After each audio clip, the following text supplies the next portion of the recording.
A independência das ex-colônias espanholas não ocorreu exatamente da mesma forma como ocorreu aqui no Brasil, ex-colônia portuguesa. Quais as diferenças entre as independências da América Espanhola e da América Portuguesa? Esse assunto na nossa aula de hoje.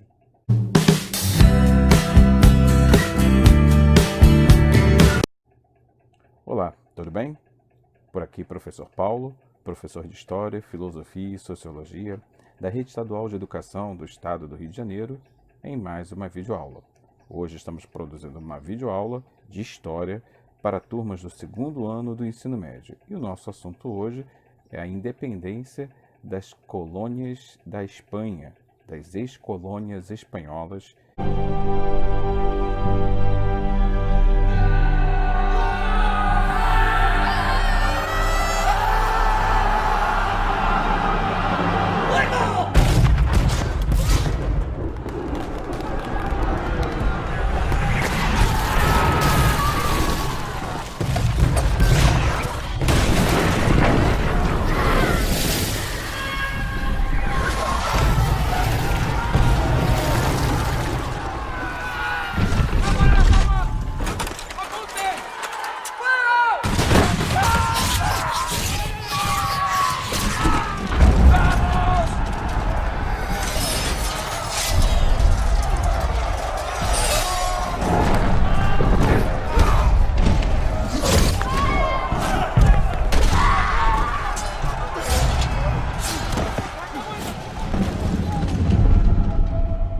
Durante muito tempo, durante todo o período colonial, obviamente, a Espanha teve uma ampla e uma área muito grande colonial.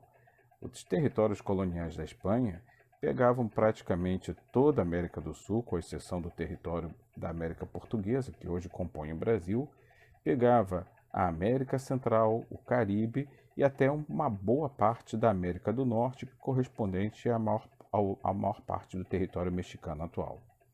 O que aconteceu de especial para que esse imenso território já consolidado pela colonização espanhola acabasse posteriormente, com o passar do tempo, dando origem a um conjunto de nações independentes e que fez com que essas nações, então, esses territórios, aliás, portanto, viessem a desejar a separação política em relação à sua colônia, à sua metrópole espanhola.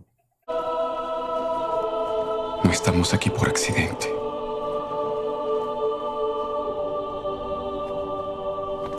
Estamos aquí por destino.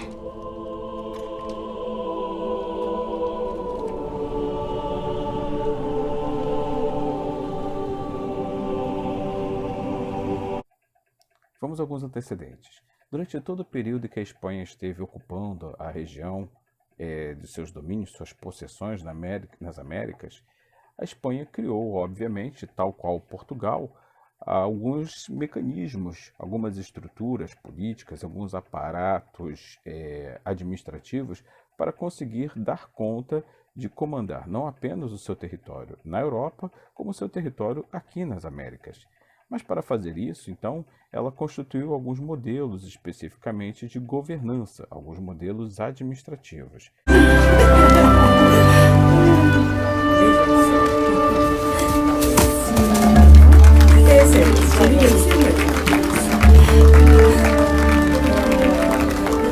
Alguém se atreve a jogar comigo?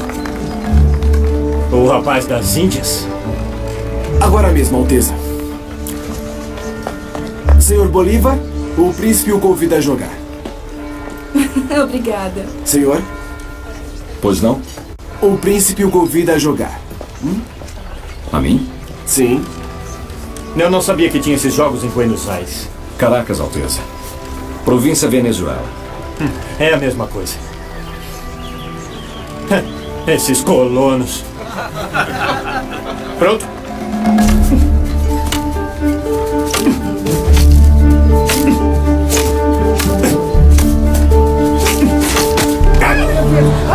Ele me acertou!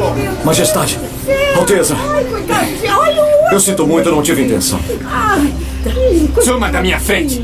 Entendeu? O sistema, então, administrativo escolhido pela Espanha no período colonial foram os vice-reinos, assim como também chegou a ter aqui no Brasil uma experiência, no caso do Rio de Janeiro, quando a cidade do Rio de Janeiro foi elevada à situação de sede da colônia portuguesa e elevada mais adiante ao status de vice-reinado.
O vice-reinado era uma forma de administração ligada diretamente ao governo metropolitano, diretamente ligada ao governo sede. Portanto, um vice-reino era como se fosse quase uma espécie de vice-rei ou vice-presidente, se fôssemos comparar com o sistema presidencialista no Brasil. Aí você diria, quer dizer então que o vice-rei, ou seja, o substituto do rei, estava diretamente aqui na região colonial administrando?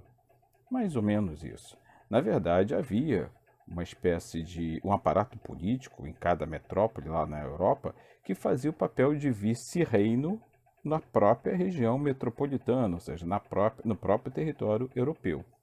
Entretanto, havia como se fosse uma espécie de vice-rei do vice-rei, ou do vice-reino, aonde então esses cargos políticos eram dados a representantes do governo espanhol, no caso que nós estamos tratando, para administrar as suas regiões aqui nas Américas.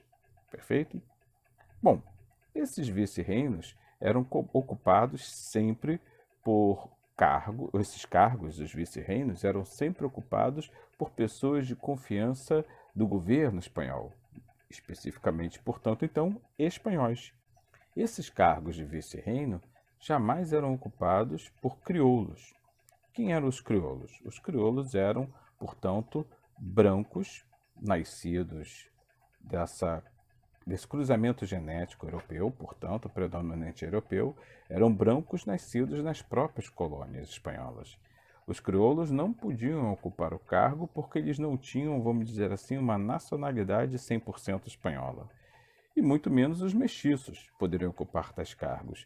Assim, sempre quem ocupava os cargos administrativos de vice-reino e mais adiante também governo geral, tal qual também o Brasil chegou a implementar no período colonial, sempre quem iria ocupar os cargos de vice-reino ou governador geral eram pessoas de origem europeia, mais especificamente pessoas nascidas na Espanha que eram encaminhadas para as regiões coloniais para administrar o imenso território colonial espanhol.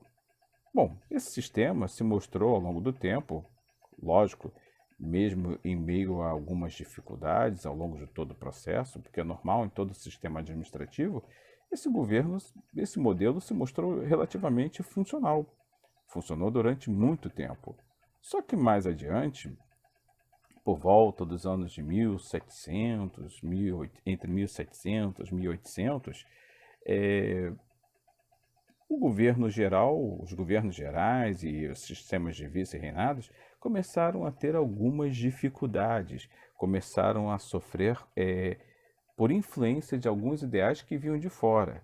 Com destaque, nós podemos citar aqui o pensamento iluminista, que pregava a independência da iniciativa dos povos, os ideais de liberdade, igualdade, fraternidade, mas principalmente o liberalismo econômico. E esse processo todo, ele era altamente combatido pelos sistemas monárquicos. As monarquias europeias não defendiam, não apoiavam o pensamento iluminista que havia permeado o processo da Revolução Francesa. Por volta dos anos de 1800, 1801 a 1808, por aí, esse pensamento passou assim de uma forma muito forte a estar presente nas regiões coloniais da Espanha, aqui na América do Sul. E isso teve muito colaboração das iniciativas francesas na Europa, que começaram a se alastrar com seus ideais. A Revolução Francesa, aliás, e seus ideais começaram a passar a influenciar vários movimentos de independência e separação política por todas as Américas, incluindo aqui a América do Sul e por todo o mundo, na verdade. Pois bem, para somar todo esse processo, nesse mesmo período histórico que estamos tratando, a Espanha sofreu uma intervenção militar e, portanto, política também de Napoleão Bonaparte. Nós já estudamos em aulas anteriores o bloqueio continental e as consequências desse bloqueio determinadas pela França de Napoleão Bonaparte sobre o resto do mundo. Mas aqui, só para efeito de ilustração e para reforçar e contextualizar, cabe ressaltar que a Espanha, no período napoleônico, foi invadido pelas forças militares da França de Napoleão Bonaparte e a França impôs à Espanha uma recondução de sua estrutura política, administrativa e até mesmo militar, de modo a atender aos interesses econômicos e estratégias de macropolítica ou de política internacional na Europa e em relação ao resto do mundo.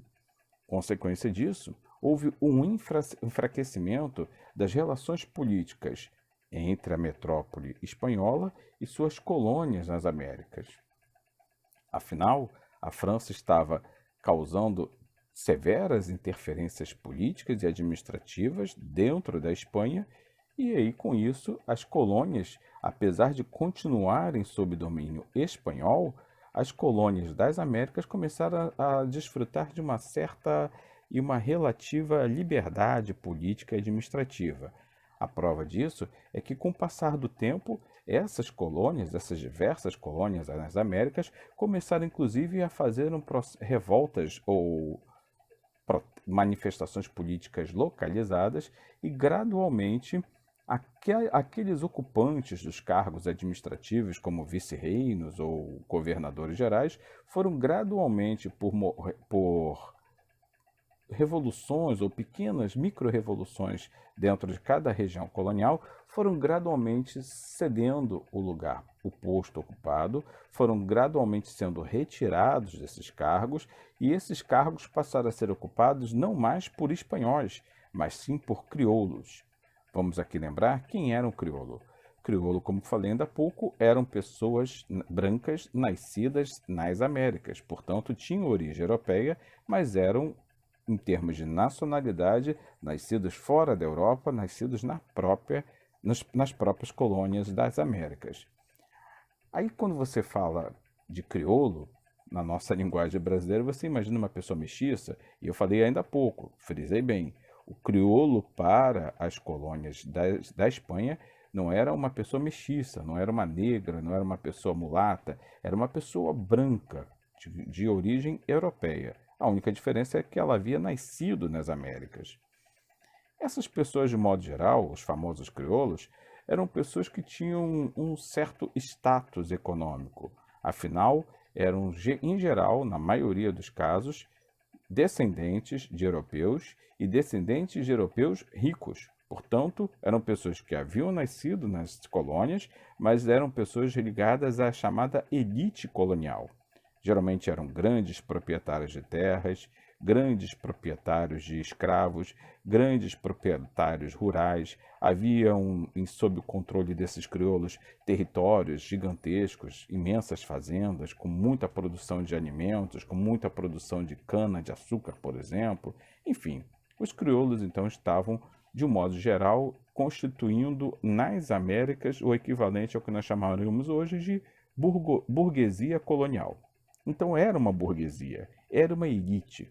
E, portanto, essa elite que tinha condições financeiras para investir, inclusive, na aquisição de conhecimento, na aquisição de livros, na absorção de cultura, acabou sendo fortemente influenciada pelos ideais de igualdade, liberdade da Revolução Francesa e também pelo processo de liberdade, pensamento libertário da visão da influência do iluminismo. Então esses crioulos acabaram mais adiante desejando esse processo de liberdade. Mas durante todo o período que a Espanha esteve sob controle da França de Napoleão, esses territórios coloniais permaneceram, de um modo geral, submissos ainda, se submetendo, portanto, ao controle da Espanha, mesmo que durante esse período de ocupação da Espanha pelos franceses tivesse ocorrido uma flexibilização do sistema administrativo, que passou a ser, portanto, como disse ainda há pouco, a ser controlado pelos crioulos, o que antes não acontecia. Só que mais adiante, terminada a guerra contra Napoleão, tendo Napoleão perdido a batalha com a Inglaterra e, consequentemente, a Espanha conseguindo retomar o seu controle administrativo independente, sem mais sofrer aquela influência da guerra com Napoleão, a Espanha e o aparato político administrativo espanhol resolveu, então, novamente voltar o seu olhar para as regiões coloniais aqui nas Américas. E aí, ao voltar esse olhar para a região das Américas, havia um claro desejo, uma clara intenção nessa nova atitude do governo espanhol, passar a ter novamente força e influência sob controle da Espanha em relação às antigas colônias, as colônias que ainda estavam sob seu domínio. Mas quando isso começa a ser implementado pela Espanha, como, por exemplo, o desejo de substituir crioulos que estavam controlando o sistema administrativo de uma determinada colônia, quando o governo espanhol começava a querer fazer essa movimentação de peças ou de personagens no sistema administrativo das colônias, começava a ocorrer reações. Afinal, os territórios coloniais não desejavam mais viver sob a influência ou sob o controle pesado do governo espanhol. E um forte sentimento, então, de revolta, de liberdade e de dependência começa a se tornar ainda mais evidente na maioria das regiões coloniais, com algumas exceções. É nesse período, então, que surgem emblemáticas figuras, como, por exemplo, San Martín. San Martín nasceu na Argentina, mas cresceu na Espanha e foi um fiel defensor da monarquia por mais de 20 anos. Depois da invasão da Península Ibérica por Napoleão, lutou contra a ocupação francesa e se tornou tenente-coronel. Mas a fidelidade à coroa termina em 1812, quando decide voltar à América e se juntar à luta pela independência na Argentina. E também Abreu e Lima, aqui na região do Brasil. Abreu e Lima nasceu em Recife em 1974. Em 1818, teve que abandonar o Brasil devido ao envolvimento do pai com o movimento da Revolução Pernambucana. Refugiado na Gran Colômbia, se une ao exército liderado por Bolívar e contribui decisivamente no processo de independência da América Hispânica. Em 1844, retornou a Pernambuco, onde foi preso 4 anos mais tarde por envolvimento com a revolta praeira. Além da carreira militar, Abreu e Lima foi um importante político, jornalista e escritor. E também Simão Bolívar, que foram figuras que, dentro da linguagem da América Espanhola, eram, no caso, crioulos, eram pessoas influentes, ligadas à classe militar, e esses militares, crioulos, portanto, resolveram liderar movimentos regionais de independência em relação à colônia espanhola. Apesar de terem o mesmo objetivo, a independência da América, Bolívar e San Martín pensavam de forma diferente. Enquanto Bolívar sonhava com uma grande república hispano-americana, San Martín acreditava que só a monarquia seria capaz de acalmar os ânimos no continente. Em julho de 1822, San Martín e Bolívar conversaram a portas fechadas em Guayaquil. O conteúdo da conversa é um mistério até hoje. O fato é que logo depois, San Martín abandonou o Peru. Em 1824, enquanto Bolívar conquistava Lima, San Martín se exilava com a filha na Europa. Boa parte desses movimentos deu frutos, deu resultado, apesar de alguns percalços, e, consequentemente, vários territórios coloniais da Espanha foram gradualmente se tornando independentes. Uma exceção nesse processo de independências é o que hoje corresponde ao território de Cuba. Cuba era uma região que tinha relativa tranquilidade em relação à Espanha, porque não sofria tanta pressão política da Espanha. Havia já por muito tempo uma certa autonomia que era concedida pela Espanha sobre o território cubano, mas quando de repente a Espanha começou a querer causar mais interferências administrativas sobre o território cubano, começaram a ocorrer alguns desentendimentos e também algumas relutâncias de ceder a esse retorno das atenções da Espanha sobre o território cubano. Por outro lado, também houve uma interferência internacional no caso de Cuba. Cuba era uma nação um território colonial que já tinha fortes laços econômicos e parcerias políticas com a nação já independente, que era os Estados Unidos da América do Norte. Portanto, quando a Espanha começa a pressionar Cuba para novamente aumentar o seu controle sobre esse território, Cuba começa a receber apoio político dos Estados Unidos da América.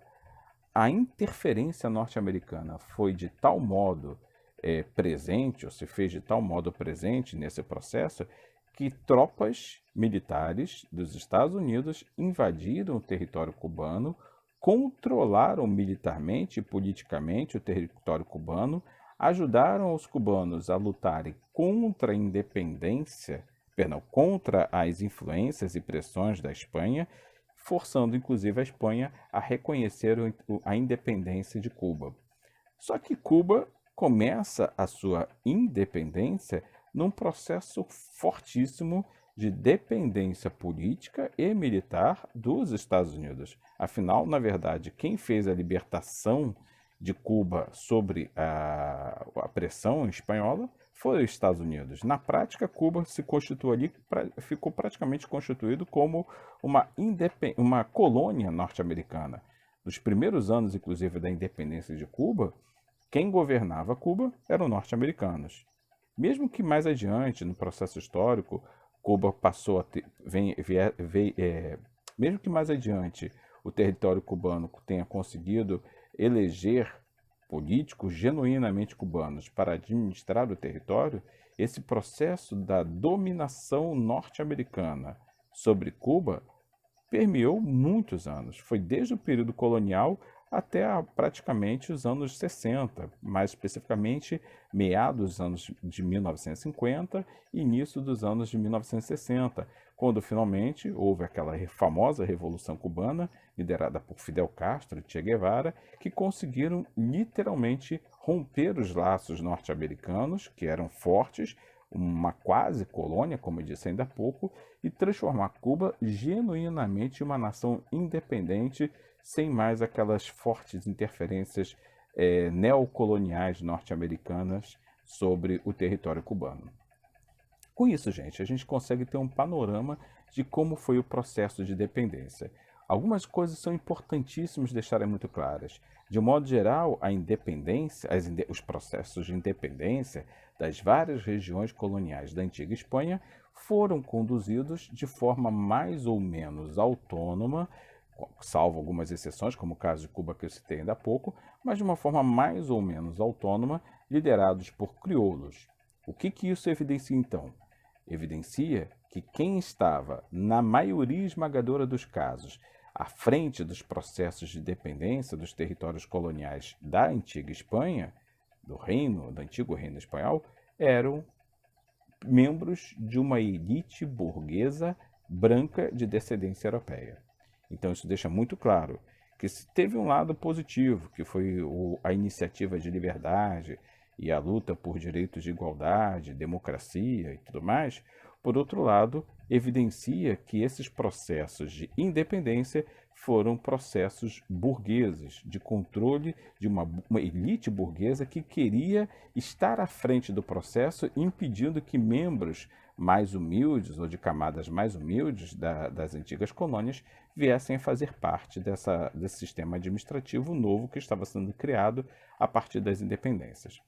Já no caso brasileiro, nós vamos ver na nossa próxima aula, ocorreram algumas diferenciações, como, por exemplo, no caso brasileiro, houve muita negociação em que a nossa independência já começa amarrado a fortes laços de dependência política, principalmente econômica e até mesmo militar, com o governo europeu, mais especificamente a Inglaterra.